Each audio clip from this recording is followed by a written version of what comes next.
Hello guys, what is going on? I'm Nozza. Sorry, I just need to move the mic a bit closer. I forgot to do that before I recorded. And welcome to another review. Today I'm going to be doing issue 3 of Doctor Strange. I know I said referee, I don't know why I said that.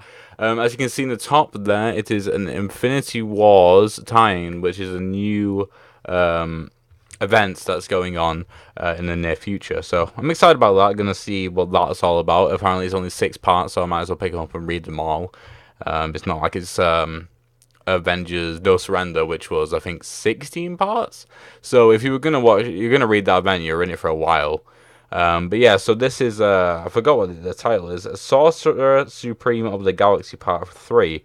Now this was an interesting one. This was probably the first Doctor Strange comic since the reboot that I have. Well, not reboot, like soft reboot that I have read in a while now.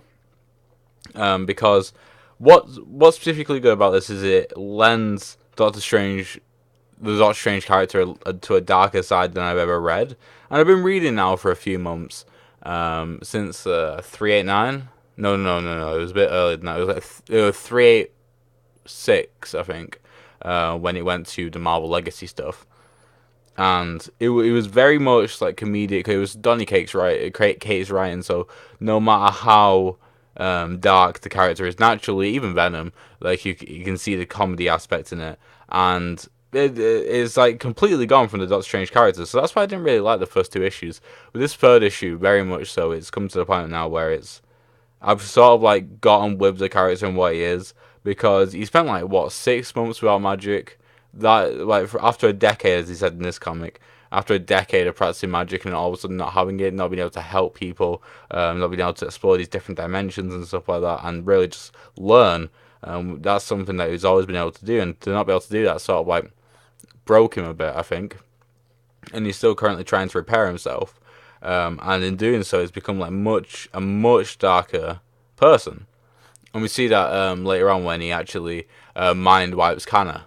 And also the way he's actually been able to tricking someone who he has become friends with. As they say at the start, they like sort of like build this mirage essentially of like of him being like friends and like actually caring for this person, which he might actually care about, but he seems to be using her in order to gain his powers back a lot more than actually caring about her. I'm sure if she was gonna die, he would try and save her. Otherwise, he would start to question whether he was actually a hero or not.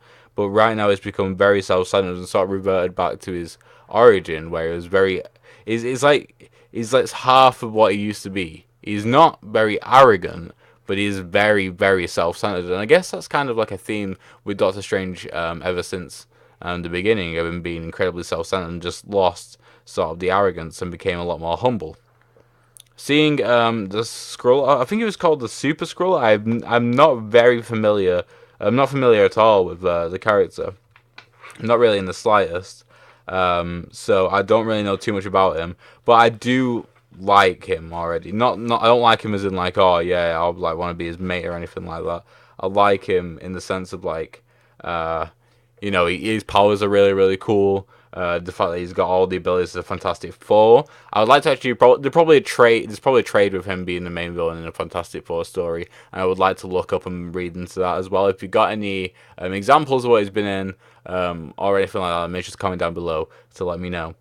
But yeah, he's really interesting. I'm glad we'll probably see him again, because this is like I said, it's an Infinity Wars tie-in, and he was actively trying to create or like expand upon Infinity Stones, so I assume he's going to be in Infinity Wars.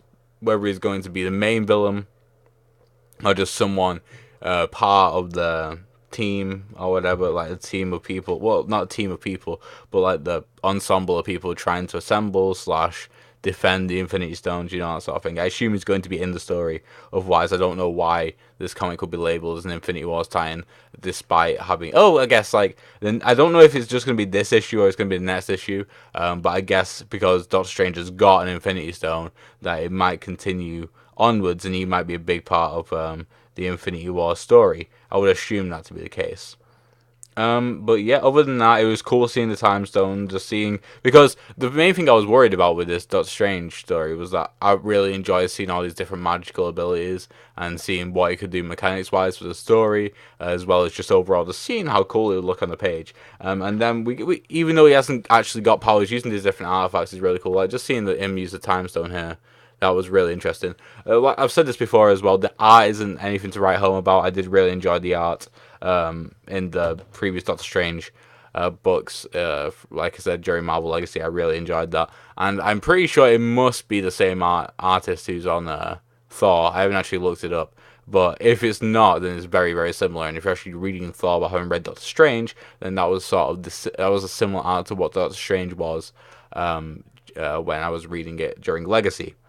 So yeah, art isn't anything to write home about, which is kind of sad because that really, really suited Doctor Strange, like down to a T. That was perfect, and it just suits cosmic slash magical sort of stories in general. So I'm sad about that. But yeah, it was a strong comic. I was thinking about giving Doctor Strange up, honestly, even though I did really, really love the Legacy stuff.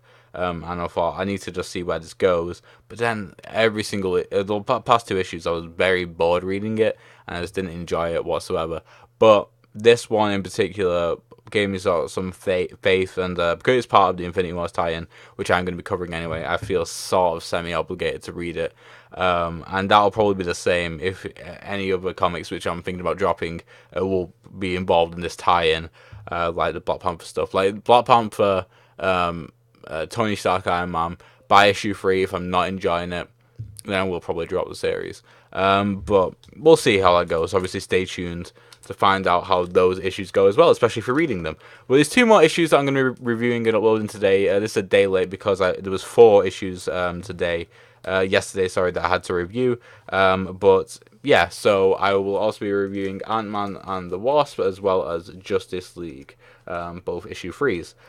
So yeah, that's gonna be it for now, guys. So thank you guys for watching. Hopefully you enjoyed this video. Make sure to like, subscribe, and all that good stuff. And that's done. Hopefully I shall see you in the next one. Goodbye.